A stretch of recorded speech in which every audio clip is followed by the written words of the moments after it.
What's going on, party people? My name is David and I'm so glad you're here for a Church at Home block party. If this is your first time with us, post a picture on Journey of Faith Kids Facebook page. Let us know how it worked for you and we'll send you something exciting in the mail. Now you might be wondering, what is a block party? A block party is the kind of get-together you have with people who live in your neighborhood or apartment building. You can play games and dance to music. You can invite others to join in the fun. Honestly, it's a great way to show friendship. Friendship is using your words and actions to show others you care.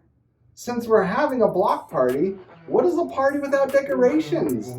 If you got a chance to buy our supply kits for this month, there are some supplies for you to decorate your house for this family fun block party.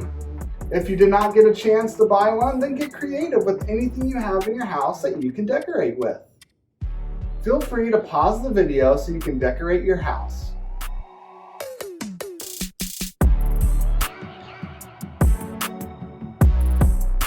Now that your house is decorated for a party, let's get into our first party game. In this game, you will be showing your family how much you care about them through your words. This activity is called Hot Potato.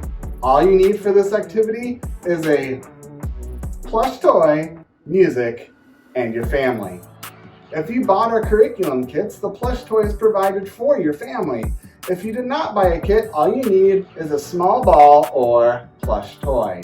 Pause the video and grab your supplies for this game. Now that you have your supplies, have your family sit in a circle, and once the music starts, quickly pass the plush toy to each other. When someone stops the music, whoever has the plush toy in their hand has to say something kind about another person in your family. Play until everyone has had a turn. If you need suggestions on music, we have a great Spotify list with upbeat music. Just go to our website to check it out. Feel free to pause the video so you can play Hot Potato.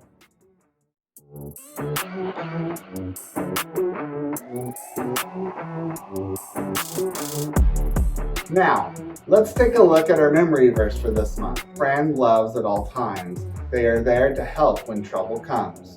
It's important to show love to our friends through our words and our actions. We can be there to help each other when things get tough. Now it's time for worship. Stand up and get ready to dance and sing.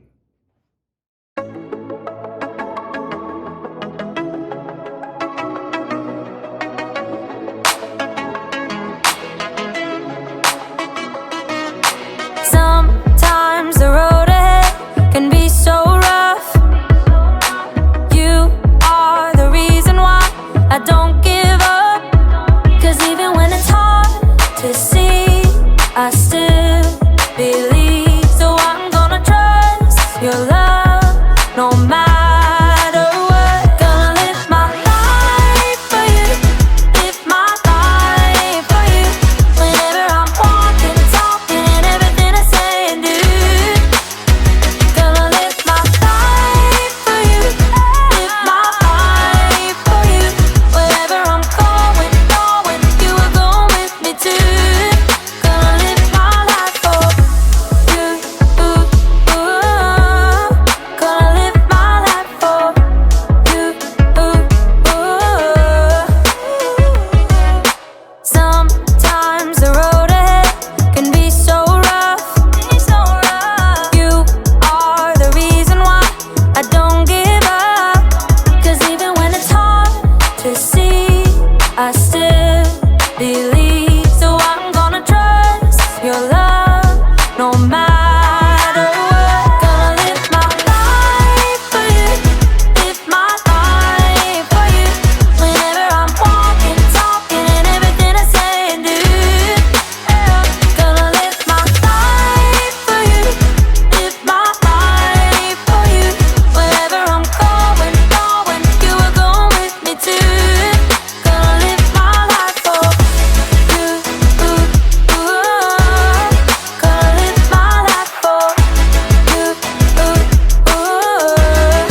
Hey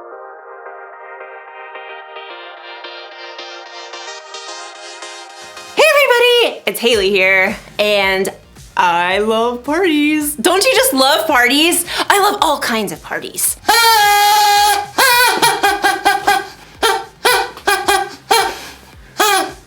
Birthday parties! Happy birthday to me, happy birthday to me, happy birthday dear Haley! Happy birthday to me! And who doesn't love a good block party? Beanbag toss!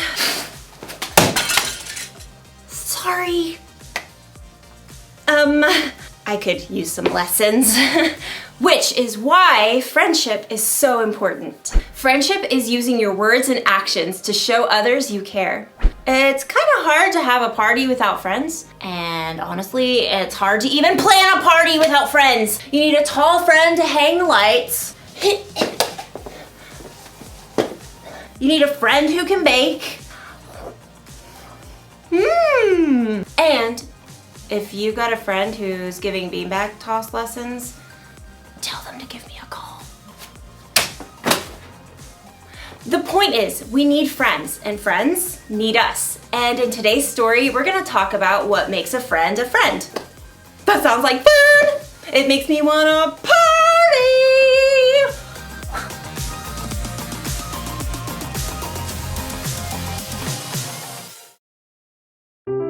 The Bible. It's 66 books of history, stories, letters, and poetry that fit together to form God's one big story. The epic adventure of how He created us and loves us so much that He made a way to rescue us. As we travel through the Bible, from Genesis to Revelation, we discover people who met God and found their lives changed forever. Now, for an amazing story, inspired by the book of Ecclesiastes, chapter 4, verses 9 through 12. The writer of Ecclesiastes tells us 2 people are better than 1. They can help each other in everything they do. Suppose either of them falls down, then the one can help the other one up. But suppose a person falls down and doesn't have anyone to help them up. Then feel sorry for that person. One person could be overpowered, but 2 people can stand up for themselves. And a rope made with 3 cords isn't easily broken. Let's see how this might play out in someone's life today. Jackson slid into the small school theater and took a seat in the back row and waited for Mr. Ray, the music and arts teacher. It looked like there was only one other kid who showed up to build the set for the 5th grade production of Charlotte's Web, Amal from Mrs. Wiseman's class. Hey. Hi. The 2 boys sat there in awkward silence until Mr. Ray showed up. Ah, my set team. Fantastic. You guys know each other? Kinda. Different classes. Well, you're gonna get to spend a lot of time together in the next 2 weeks as we build this set and get it painted. You guys got any experience with power tools? Jackson could see Amal shift nervously in his seat. No, I don't want to go on stage. Miss Wiseman said I could do this instead. Don't worry, I'll teach you what you need to know. How about you, Jackson? I'm pretty good with a hammer, and I didn't want to wear some silly animal costume. The 2 boys basically ignored each other as Mr. Ray showed them how to measure each piece of lumber for him to cut, and then he helped them lay out the pieces in a large frame. Now, this'll be one of the wall flats for the backdrop. We'll paint it as part of the barn. Amal, you want to hammer in these nails? I guess. Hold it more like this. Don't worry, you'll get it. I'll do this side. Jackson nailed together the entire flat while Amal still struggled with one corner. What a klutz. But it was a different story the next day when they started to paint. This flat is part of our barn wall. I want you guys to paint a couple of chickens right there. Amal grabbed a brush right away. Oh, do you want them to look like real chickens or like cartoons? Just give them your own personal spin. Amal got to work right away, creating an entire palette of colors while Jackson was still trying to figure out which brush to pick. Now, I've got to run down to the art room. Amal, why don't you show Jackson how to get started? I don't really... Mr. Ray smiled at them both. He needs a hand. I think you guys will make a great team. Mr. Ray hurried out. Jackson and Amal avoided each other's eyes. Well, I'll sketch an outline for the chickens. What do I do? Just, fill it in. I'm not really an artist. Jackson dipped his brush randomly in the blue paint and frowned at Amal's outline. Just have fun with it. Jackson swiped the blue brush outlining a wing. I've never seen a blue chicken. Oh. It's great. It'll stand out. Oh. Thanks. By the time Mr. Ray returned, Jackson was surprised to discover that he and Amal had already painted 5 brilliant hued chickens. Mr. Ray grinned. I've never seen a more flamboyant flock. Jackson held out his fist to Amal, and Amal, surprised, gave him a fist bump. Yep, see you boys tomorrow. The next day, Amal showed up with a bruised finger on his left hand. I can still paint with my right. What happened? Mr. Kunkel keeps putting me in as goalie during PE, and then I mess it up, and everyone on the team gets mad at me. Do you stay on your toes? Keep your eye on the ball? No. I just panic when the ball comes at me. Look, I can show you some tips later in the parking lot, before my mom comes. Really? That would be great. And you know, Jackson turned out to be a pretty good teacher because Amal managed to get 2 blocks during PE the next day. And when Jackson showed up to paint sets, stressed out by a math test, Amal grabbed his textbook. Fractions? I see all these weird numbers and I freeze up. You just have to break it down like this. With Amal's help, Jackson managed to stay calm during his test the next day. And by the middle of the next week, they had completed the entire backdrop for Charlotte's Web. Well done. I knew you two would make a great team. Amal's pretty okay. Jackson's not too terrible. Look, I know you guys are really different from each other, but it's boring if all your friends are just like you. Together, they started gathering wood scraps and wiping off brushes. Seriously, one of the wisest men to ever live pointed this out. Solomon. Solomon? Yep. He's this king in the Bible. He was a builder and an artist and super rich too. But for all the things he had, you know what he valued most? Friendship. He says it like this: 2 people are better than 1. They can help each other in everything they do. On point. Yeah. Amal held out his fist, and Jackson tapped it with his own. Maybe Solomon and Mr. Ray were onto something.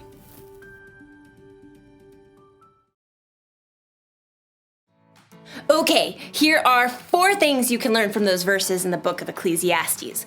Number 1, friends get more done when they work together, which makes a whole lot of sense. Planning a party goes a lot faster when I've got someone to help me out. Which brings me to number 2, friends help each other. A true friend doesn't just sit back and watch when it's obvious you need a hand. Little help! Little help here! Ah! Number 3, friends stand up for each other. You better not be messing with one of my friends. I will totally fight you! Unless, you're bigger than me, then I will not fight you. In which case, I will totally reprimand you with some carefully planned stern words. Just don't mess with my friends, okay? And number 4, friends help you trust God. You may have a lot of different friends in your life, but a true friend, one that lasts, is the kind that helps you make wise choices. The kind of friend you can talk to about what you believe honestly, and who can help your faith in Jesus grow. So, here's the one thing to remember today. Choose your friends carefully. I think you should try to be a friend to everybody, whether it's a friend you choose or not. But when you're deciding who to spend most of your time with, you should choose carefully. Ask yourself, is my friend helpful? Would they stand up for me? Do they help me trust God more? And while you're at it, ask yourself this: am I a helpful friend? Would I stand up for others and help people trust God more?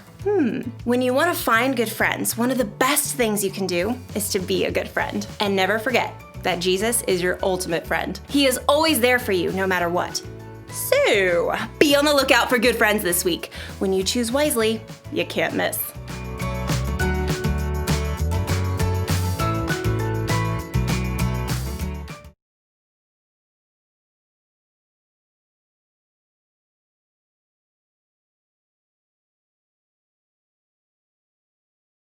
Wow. Solomon really knew what makes a great friendship. It's important to have friends who help us and encourage us to do our best. And it's important for us to have friends who we know will always have our back. But most of all, we should have friends who help us trust God. Remember, choose your friends carefully. The good news is we have the perfect example of a true friend. No one has ever been a better friend than Jesus. When Jesus died for our sins, he showed us just how much he loves us, and it doesn't stop there, because Jesus is always with us, no matter what. Our friendships should always help point us back to him. This leads me to some questions that I want you to answer. What kind of friend are you? What kind of friend do you want to be? Pause the video and discuss this with your family.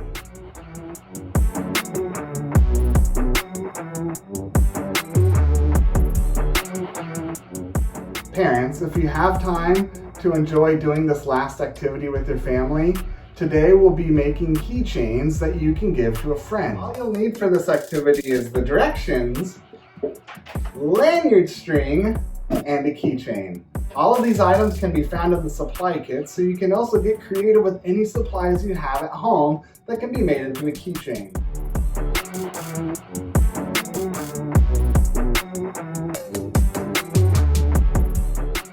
Once you're done with your keychain, drop it off at a friend's house or send it in the mail. This is such a great way to show that you care for your friends. Remember our big idea for today: choose your friends carefully. Next week, we'll be talking about how friends love one another. See you then.